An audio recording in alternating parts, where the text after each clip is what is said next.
একদিন এই জীবন্ত মোমবাতি জ্বলন্ত একটা আগুনকে তার মাথার সাথে লাগিয়ে দেয়। এরপর তার বাচ্চাদেরকে নিয়ে মোমবাতি শহর থেকে পালাতে শুরু করে দেয়। যদি তার মাথার আগুনটা একবার নিভে যায় তাহলে সে এবং তার বাচ্চাগুলো সেখানেই মরে যাবে। এরপর দৌড়াতে দৌড়াতে বাচ্চাগুলো দেখতে পায় তার বাবা পালাতে গিয়ে রাস্তার মধ্যেই মরে গিয়েছে।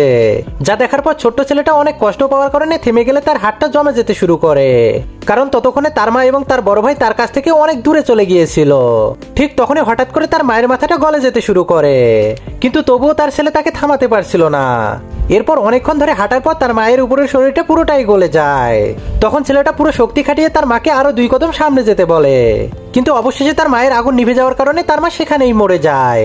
এজন্য বড় ছেলেটা মাথা নিচু করে চুপচাপ নিজের মৃত্যুর জন্য অপেক্ষা করতে শুরু করে। কিন্তু তখনই হঠাৎ করে সে তার পিঠের উপরে গরম অনুভব করতে শুরু করে, কারণ তার ছোট ভাই তাকে বাঁচানোর জন্য আগুন নিয়ে চলে এসেছিল।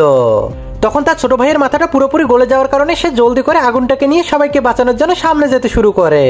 এরপর তার ডান হাত গলে যেতে শুরু করলে সে আগুনটাকে তার বাম হাতে নিয়ে নেয়। এরপর যখনই সে তার গন্তব্যের কাছাকাছি পৌঁছে যায় তখন সে আগুনটাকে নিজের মাথায় লাগিয়ে পাহাড় থেকে লাফ মেরে দেয়, যার ফলে তখনই তার শরীরটা একটা আগুনের গোলাতে পরিণত হয়ে যায়। এরপর একটা নতুন মোমবাতির স্ট্যান্ডের উপরে গিয়ে পড়ে যায়, যার ফলে প্রচন্ড আগুনের তাপে তাদের সেই পরিবারটা আবারও জীবন্ত হয়ে ওঠে।